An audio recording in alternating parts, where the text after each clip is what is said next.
Hello, Comanche29 here with another Topic of the Week video.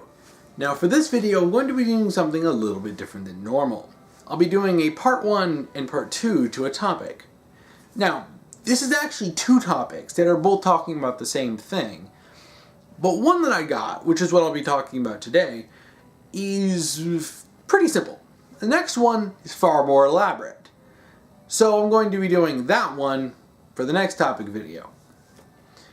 This is simple, so I thought I would take this to talk a little bit about some deaths, and some that are good, and some that are bad, and the writing of them, and what made them good or bad. In the next one, I'm going to be going into a lot more detail.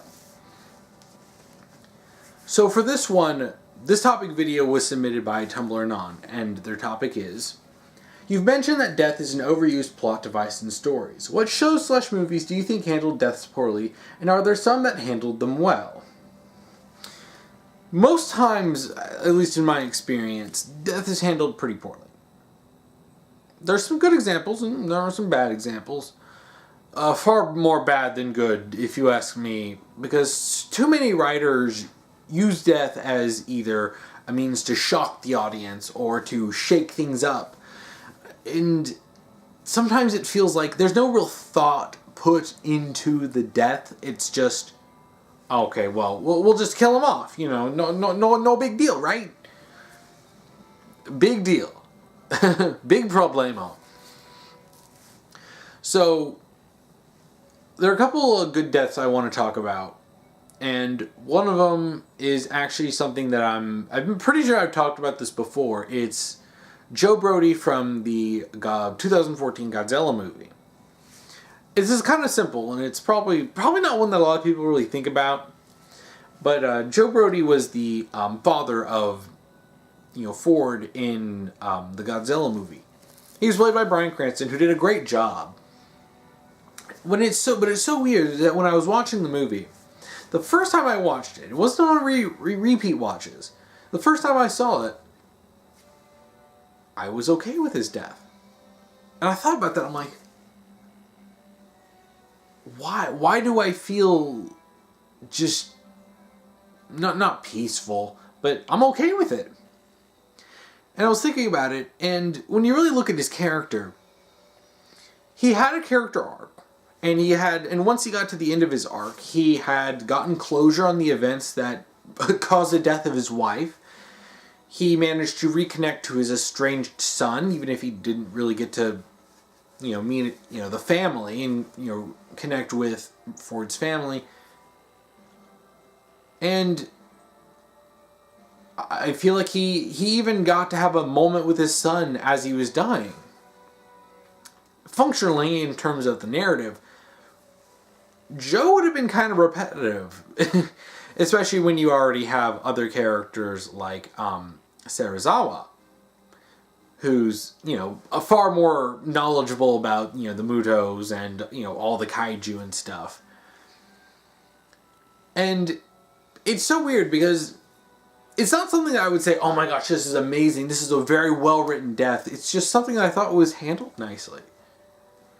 I mean, the fact that the rest of the movie is enjoyable and is pretty good is also something that really helps. And I'll probably be talking more about this in the next topic video, where the quality of the writing overall really does help sell a death better.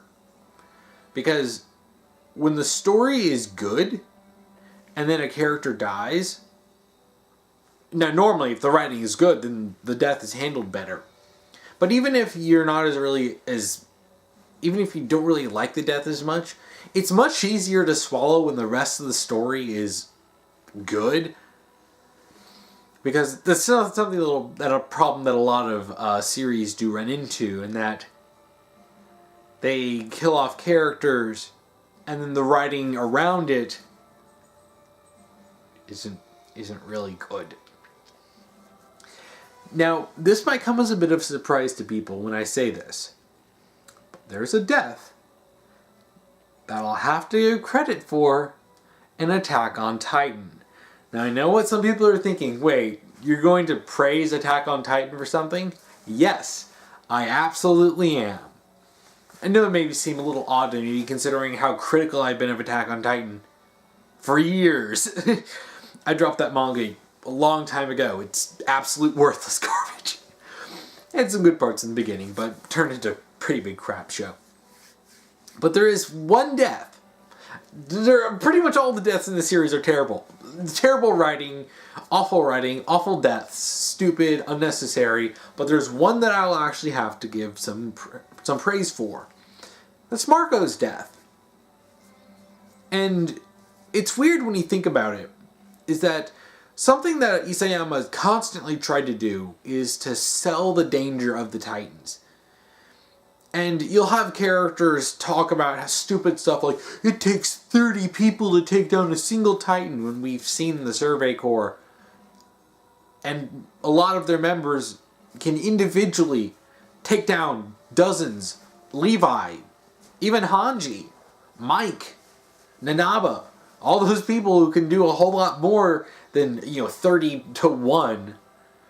It's stupid stuff like that, and then having characters just die constantly, all the time, to push this Titans are unbeatable kind of thing down people's throats. But Marco's death actually sells this a lot better than any other ones did. Marco's sort of a side character. He's one you don't really think about. And I'll admit that when I was first watching the anime, because I did start watching the anime before I started reading the manga, I didn't even remember Marco's name. He was just Jean's friend. That was what I remembered. But it in some ways it's actually a shock death, because you see his corpse after the whole Battle of Trost, and it's like, whoa.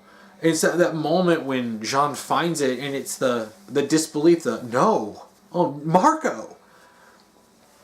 And that's really what I remembered Marco for. I'm sure a lot of people did. But this sold the message that people can die. In fact, they didn't even need to kill off any of the other members, like the other teenagers that are in the cast, like Mina. I mean, killing off Marco was singularly a solid way to sell this.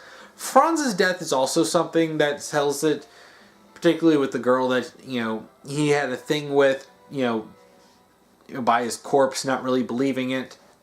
That stuff actually sold this a lot more than just slaughtering the cast constantly. After that, you tone down on the death. You don't kill off the characters, which unfortunately that's what Isayama kept doing. But Marco's death isn't just important for delivering that message. It also jump-started character development for other characters. It really pushed Jean's character, and in turn dominoed into affecting a bunch of other characters, especially when they were going to join the Survey Corps. And then it's something that's important later to the plot, particularly involving Annie, where you actually you learn a little bit more about stuff that was going on, particularly Armin and Marco, and this really starts throwing in, because a lot of people suspected that there was foul play with Marco's death, and this really starts kind of hinting at, maybe he was killed by Annie and she took his 3D maneuver gear. So you got some interesting stuff like that. And after that was pretty much when the interesting stuff stopped, for the most part. But his death meant something, and it affected things later on down the line. This was probably completely by accident, considering that Isayama killed off Marco because he got bored with him. But I will accept happy accidents. So even if this is even if the good writing was a fluke, it's still some decent writing. Too bad it wasn't consistent. Now, I know, you probably like, okay, let's stop with praising Attack on Titan. So let's talk about some other deaths. Now, there are so many deaths in Attack on Titan that are completely unnecessary. Like, a solid 90% of the deaths are just totally unnecessary. When you constantly kill your cast off like that, you're basically telling your audience to stop caring. And a lot of people did. I know I did. Because especially when you get to the point where they're just introducing new characters just to die, I didn't even bother remembering any of their names. Even when I ended up learning pretty much all of the cast members. that were introduced near the beginning, I knew all of their names. But these new characters, why should I even bother?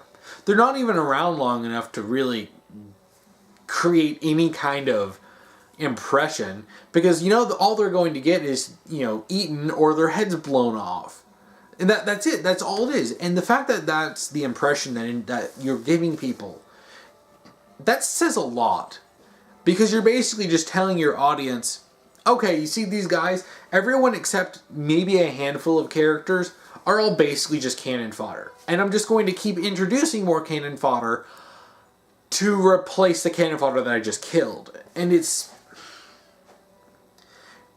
stupid. But let me focus in and zero in on some deaths that for me was the real turning point. Now, up until the death of Squad Levi, which was one of the most ridiculously stupid things that I'd seen in that manga up to that point, a lot of people that we known had died. People sacrificing themselves, especially getting killed by the female Titan. But you're thinking, okay, but there's some sort of purpose in this, right? Spoiler alert, the answer is no. But the death of Squad Levi, that was when I got pissed off when I was reading the manga. Because I actually caught up and read the manga up to that point before the anime got to it. And got to the point where I didn't even want to finish season 1 because I was like, really, I don't want to get to that stupid part. Ultimately, I ended up doing it, which was kind of a mistake because the end of season 1 actually manages to screw up some good points that Isayama had. Congrats, anime! Now, Squad Levi were set up as the best of the best. Handpicked by Levi, humanity's strongest soldier. A man who can casually curb stomp 12 Titans without even blinking. It's like, okay, yeah, these guys are good. You don't see them in action until right before they die. Which is actually really stupid. But they go with Eren, and they're constantly talking about trusting him. Or him trusting them. So even when he's seeing other people die, it's like, no, trust us. All right. So trust. The theme is trust, right? So ultimately they end up, they capture the female Titan. Of course, we know is Annie. And, eventually she does get out. All right. So Annie then sneaks up on Squad Levi and kills one of them by zipping up right in front of his face.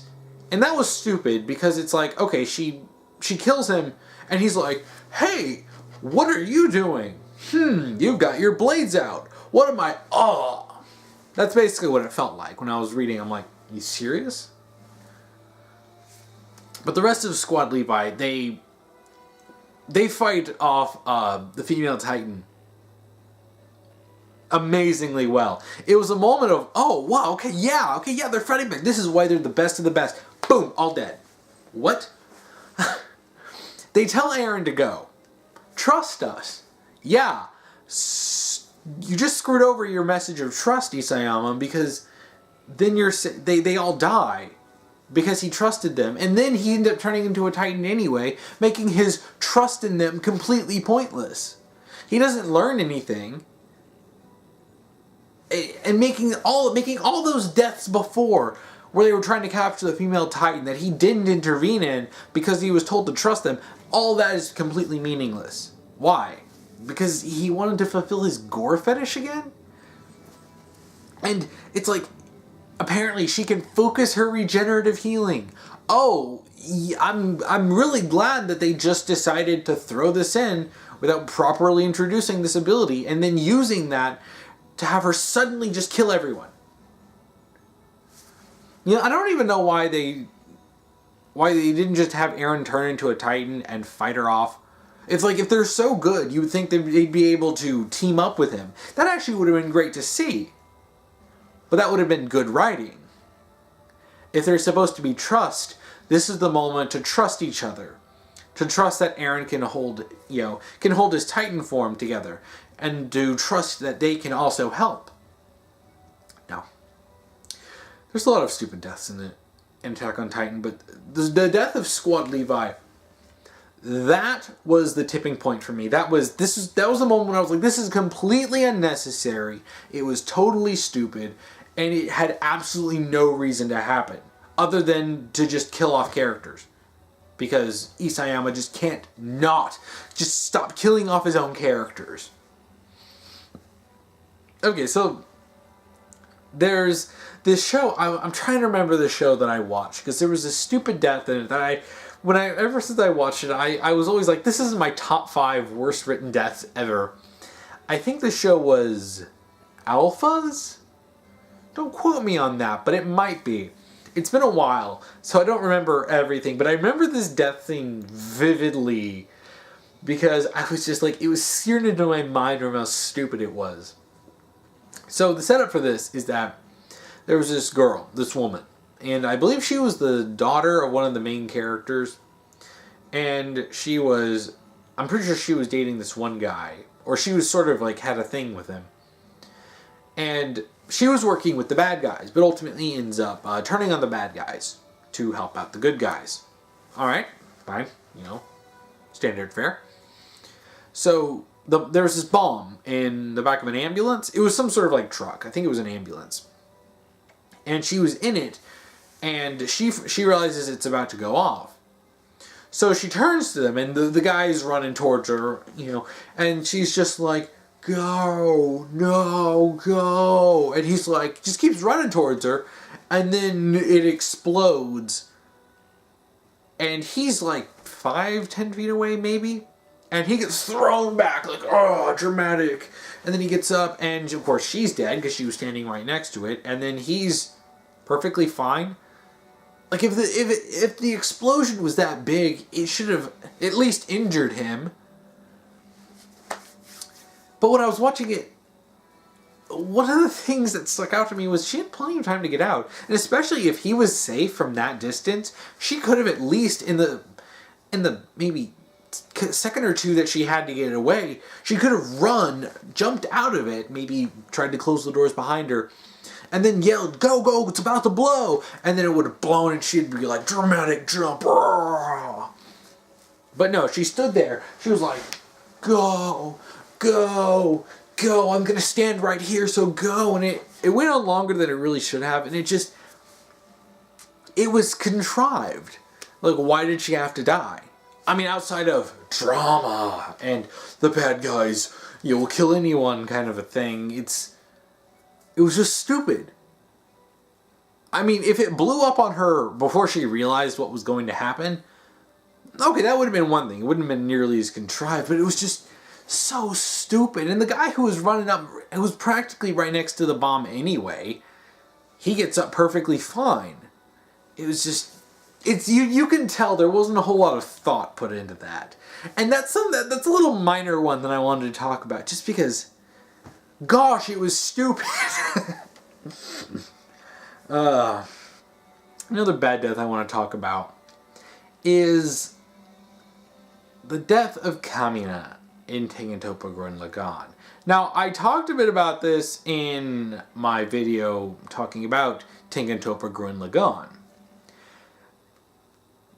But Kamina's death was stupid. A lot of people like to quote it as this beautifully tragic moment. Poetic cinema. It's not. It's stupid. It genuinely is in one of the top 5 worst written deaths I have ever seen. Like, actually one of the worst written deaths. Kamina was a strong character in Tengen Toppa Gurren Lagann, not just in physical strength, but also in personality and how he affected the show. He was actually one of the most important characters to the show. He's what pushed it. He's what pushed the plot along. He was a driving force. And with him gone, the show really lost a lot of steam. And it was so dumb because they did one of the tropes that I hate the most, where they have two characters who kind of get together, whether it's the thing where they either admit their feelings or they actually do get together, and then they kill one or both of them off for no reason other than to try to ramp up the angst and oh no, it's so sad because they were in love. Oh, tragic romance. Oh. Tears down my face. No, it's actually really stupid. You better have some really freaking good writing if you're going to do something like that. But one of the things with Gurren Lagann is that you have characters like Kamina who are basically practically invincible. Manliness is practically a superpower in Gurren Lagann. He just says, I want to merge our robots because it's awesome. And they're like, but that doesn't work. Boom, we merged our robots because it's awesome. It's like, that's the kind of show that Gurren Lagann was. And this is really one of those out of nowhere, subverting expectations kind of a thing. No one expects Kamina to die. Yeah, because it's stupid. Why would you kill him off? And shoot, that one guy. I don't remember that one guy he had a rivalry with. It's like, what, like... They completely threw that out of the window. And it's like, yeah, he's gone now. The guy he had a rivalry with. Oh. Now, there's something I want to talk about this. And this is actually something that Adrian brought up to me a while ago. Was what I've been calling the coma test. Where, if you're going to kill a character, if putting them into a coma for a while... and then having them come back changes nothing about the story, it's not worth killing the character off. Because if Kamina was like still drilled by that one general dude and then passed out and fell into a coma for like 7 years or something stupid like that to the time skip and then woke up again, would that change anything? Actually, no, not really. And that's the thing. Killing him off was stupid and pointless. All it did was made Simone just angst to the point where it was annoying to watch. I mean, the show only picked up again after Nia came in. And then they ended up killing her off too. Because whoever was writing the show is a complete moron. Like, okay, no, the one character that really kept me watching the show... I thought, stuff was getting really stupid one episode into the time skip. And then I just asked a friend, I'm like, okay, how does it end? Nia dies. Alright, I won't watch it because I am not going to get invested where they kill off the only other character that kept me watching the show. It's like a lot of these other characters were more interesting in their relationship to Kamina, particularly Simone and Yoko. I liked them more in their relationship to Kamina. Yoko and Kamina's sort of budding relationship. Simone and Kamina's brotherly relationship. It's like this idea that Simone needed to have Kamina die so that he would grow. That's stupid. He can still grow with Kamina there. It's like nothing about his death was made sense. It's like, and even then, he gets heavily injured in a fight, but only because he had to he got out of his mech, ran up and punched Simone in the face because Simone was angsting that Yoko, the girl he had a crush on, chose Kamina over him. Which, okay, I mean, I understand it. And then Kamina goes and punches him in the face, then strolls back to his robot, sits in it, boom, Drill comes in there and injures him. Except, if it actually injured him to the point where he died just after that, wouldn't his entire robot have been screwed up? And it's like, and even then, if he was heavily injured, this is Kamina. This is one of those, we're going to completely subvert the rules of our own series in order to do something really stupid and dark and edgy. This is literally just grimdark edge. It's dripping with edge.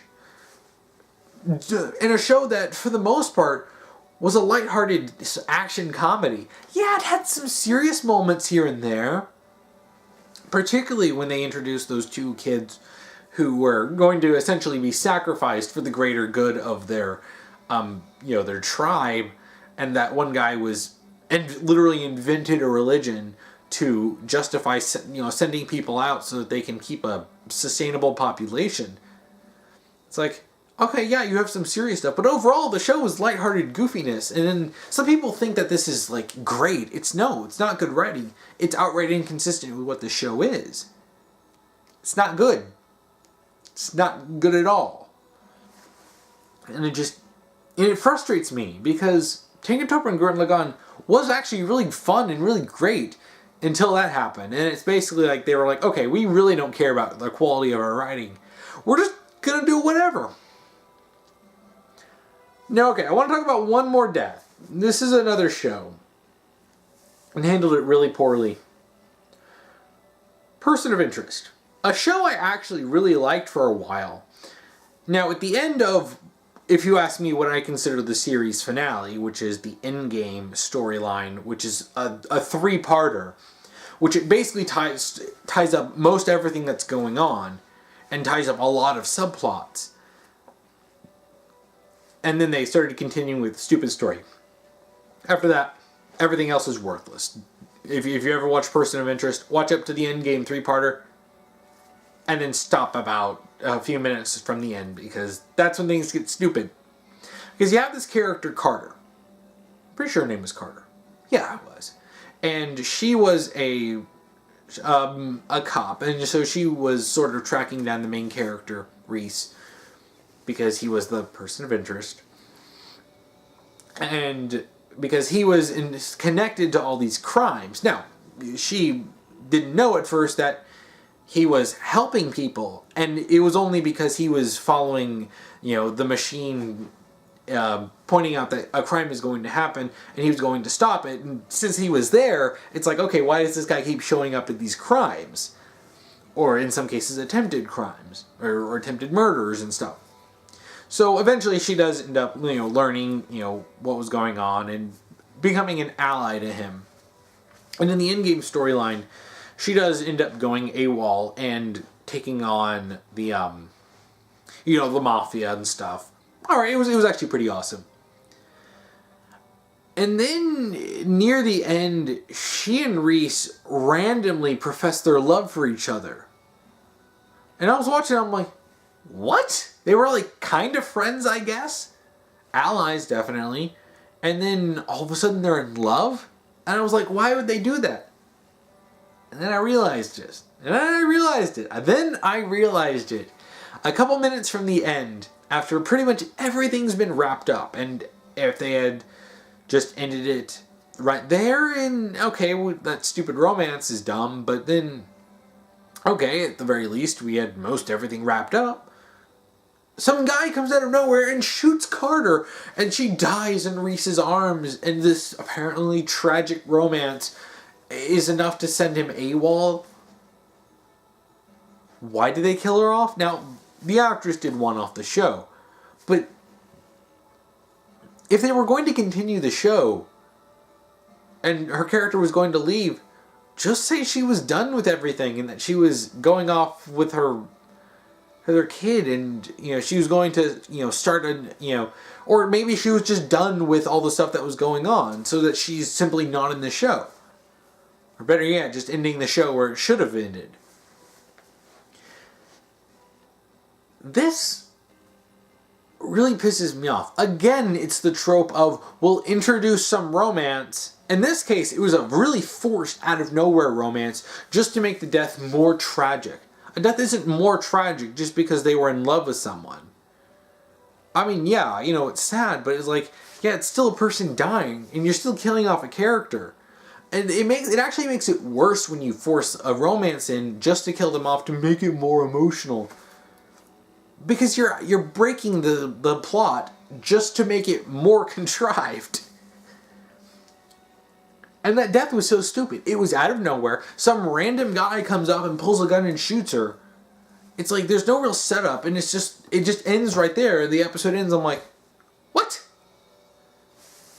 It's a terrible way to handle a character death. And another character death that was totally unnecessary and didn't need to happen at all. It was stupid. So that's it for this one. I guess you can consider this sort of a lead into the next topic, where I'm really going to start talking about some bigger deaths, some better written ones, and some worse written ones. So we'll be touching on stuff. Full Metal Alchemist, Dragon Ball, Ruby, Code Geass, Troll Hunters. All of those will be discussed in the next topic video. So, I think that about wraps up this video. If you want to submit a topic to me, you can comment below. If you're on YouTube, if you're on Tumblr, you'll have to send it to my backup blog because my main blog is still down.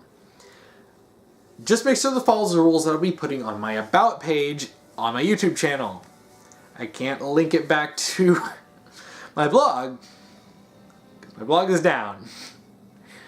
So until that's back up, I have all of those rules on, at least from what I can remember, on the About page. And I'll keep them up there even if my blog does come back because I feel like that might be a little easier for some people. So if you want to watch last week's topic video, you can check that out here. If you want to watch next week's topic video, you can check that out here when I get that done. So are there any deaths that you think are terribly written, some deaths you think are handled well, please comment below. And thank you for watching.